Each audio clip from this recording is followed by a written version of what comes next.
found here.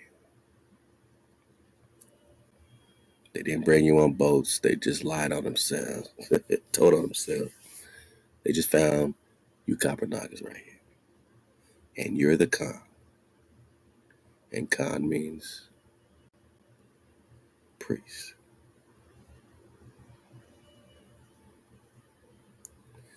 Khan. And Khan means priest. Khan means, Preston means priest. John means king. King is also prince. King and prince are synonymous in the Hebrew and all that. So you have priest, king, you have the Khan, the chief. You have a tribal chief. Is that so weird? Oh no, you ain't gonna be chief of me. You always had a chief of your tribe. What's wrong with you? What happened to you, man? You don't have tribal chiefs where you come from?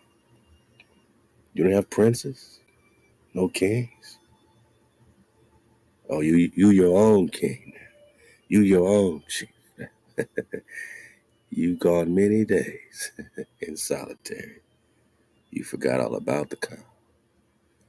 Dawi. I have spoken, it says HaWah,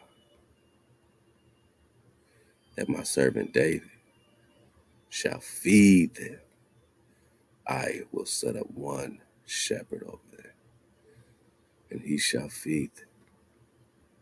Because you got your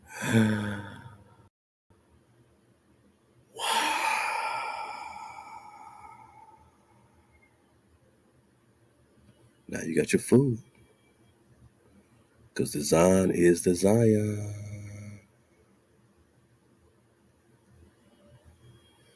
Okay. Why do we search for David? Anaga, why are they searching for David, right? They search all around for the Khan.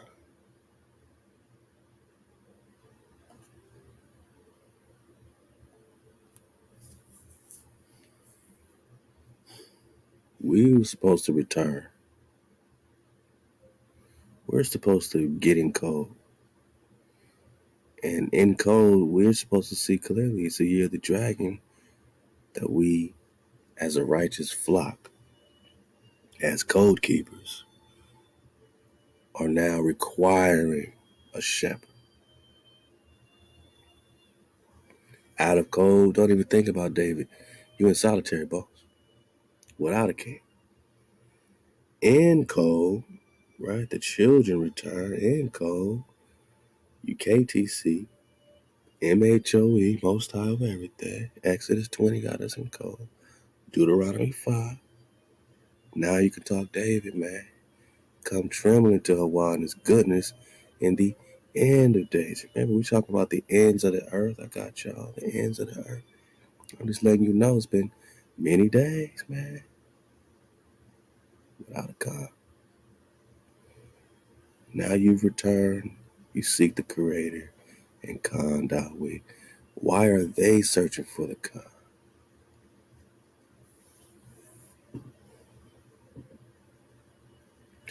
Ends of the earth. Why are they searching for the Khan? Lost tribes and promised land. Ronald Sanders, let us know, man. I belly flopped on this chapter. I just had to get this couple paragraphs right quick, man. Oldie but goodie for the Khans off the balcony, man. I think we read this maybe Prester John number 1. All right, so Lost Tribes and Promised Land. Let's go, man. Chapter 8. Columbus's Golden World. Yeah.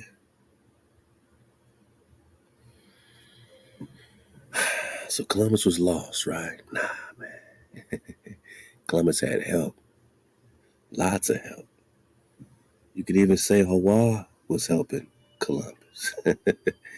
Because it was time for you to go many days without a king. It was time for you to go into a deep sleep, deep slumber. It was time for you to go into a Ruach Tarde Ma. HaWah said, I'm going to bring over the worst of the heathen to go conquer you, man, because you ain't listening. You don't want this beautiful playground. I'm going to let some other kids play in your playground that I designed for you. You're going to have to sit back and watch them play on your yard, on your playground. The high sea was most necessary for me, Columbus wrote in his journey from September 23rd, 1492, 17 days out at sea after a month-long stopover in the Canaries. By now the crew were becoming restless, and there was loud grumbling among them that they would never go back to Spain. They had encountered few winds blowing back eastward, and on this day the waters were so becalmed that the soldiers, or sailors, claimed the sea simply was not high enough to bring them back home again. But then, out of nowhere, divine intervention, my naga, the waves rose dramatically without even a wind, so that everyone was astonished and silenced for the time being. Columbus got help from somewhere. Brought right over to your ass, right? Because you weren't in code. This is when Columbus made the entry just quoted, adding that nothing like this has ever been seen, save in the time when the Jews went out of Egypt.